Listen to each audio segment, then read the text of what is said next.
好啦，影住隻百賀飛駒啊，韋紀力，仲一聲唔該添啊！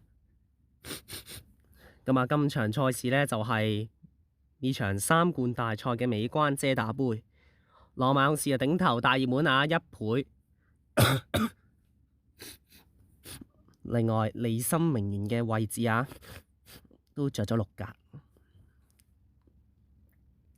其實賠率方面，其實大家都差唔多噶啦。今日最冷門呢，就係6號嘅嘉盈全勝，2號嘅大怪奇呢隻老馬都再過嚟跑，因為佢就14倍。咁啊，大怪奇就係喺2級賽酋長錦標啦，就贏咗。咁啊，舊年10月仲揚威埋呢一個京都大賞殿啊！咁啊，呢個特寫鏡頭就同大家見到啊，羅馬勇士仲要用儀仗馬去看住添啊！咁啊，大鐘顯示就夠噶啦，就睇下工作人員睇下點啦，工作人員點樣幫手推隻，即係拉隻羅馬勇士去入閘，咁就睇下啦。咁啊，見到羅馬勇士嘅馬主劉柏輝先生，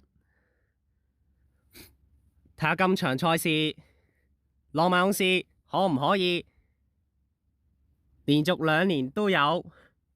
長途3冠嘅出現，就係呢個目標位置誕生。鏡頭影住隻數字天文，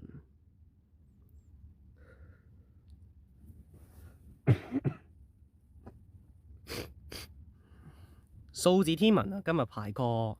3檔啊5檔數字天文，利森名媛嘅位置係咁落啊，落到嚟47蚊。咁啊，當然啦，大怪奇12倍嘅獨贏，位置都着埋6價，21蚊，落到嚟21蚊啊！好啦，工作人員。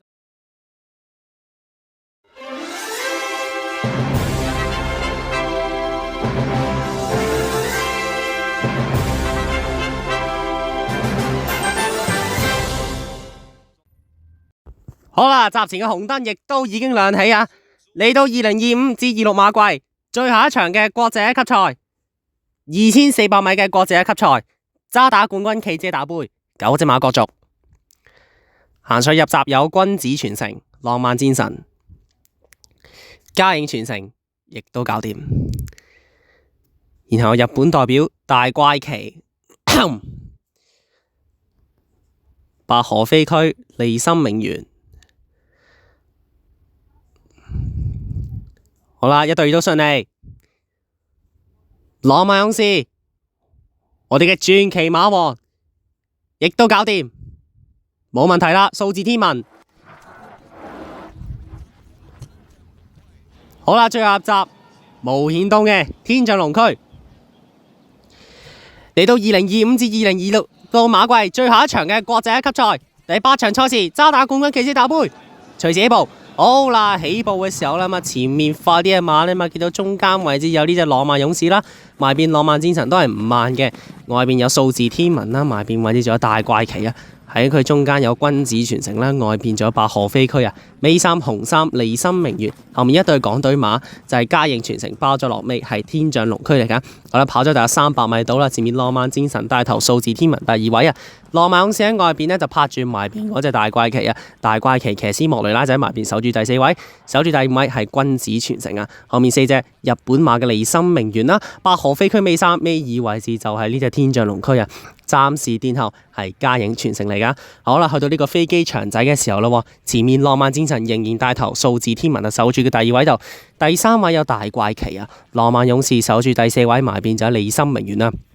咪再後多些少先見到個君子傳承啦，後面3隻橙衫百賀飛駒尾二天象龍區暫時殿後係嘉盈傳承嚟噶。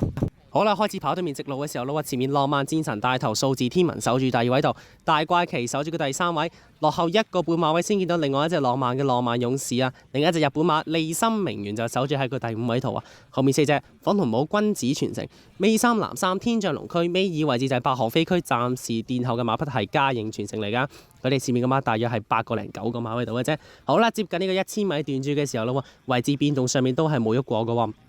仍然係浪漫之神帶頭，數字天文守住第2位，第3位大怪奇，第4位就係嗰隻浪漫勇士嚟噶啦，守住第5位就係利森明媛啦。後面4隻君子傳承開始發力咯，尾三天象龍區，尾二百學飛區，殿後馬匹仍然係嘉應傳承嚟噶。好啦，開始轉彎嘅時候咯，前面數字天文呢鬥緊隻浪漫戰神，大怪奇騎師莫雷拉做緊咩呢？唔知喎，好似未發力咁樣嘅。浪漫勇士好定嘅就撳住嗰隻，埋面有利森明媛啊，後面4隻百學飛區、君子傳承、天象龍區，包尾嘉應傳承。好啦，最後直路前面透出係浪漫戰神騎師搬到好勁嘅打邊，數字天文呢越逼越近。外邊一隊浪漫勇士有啲內閃，閃埋去隻大怪奇度啊！大怪奇呢俾佢失打矛餅啊，鬥到嚟最後200零米，前面數字天文、浪漫戰神、浪漫勇士3馬鬥緊啊！浪漫戰神唔多噶啦，數字天文埋邊，但係嗰邊浪漫勇士王者在後，接贏出呢場渣打冠軍，奇姐打杯，並成功拿下呢一個嘅長途3冠王啦。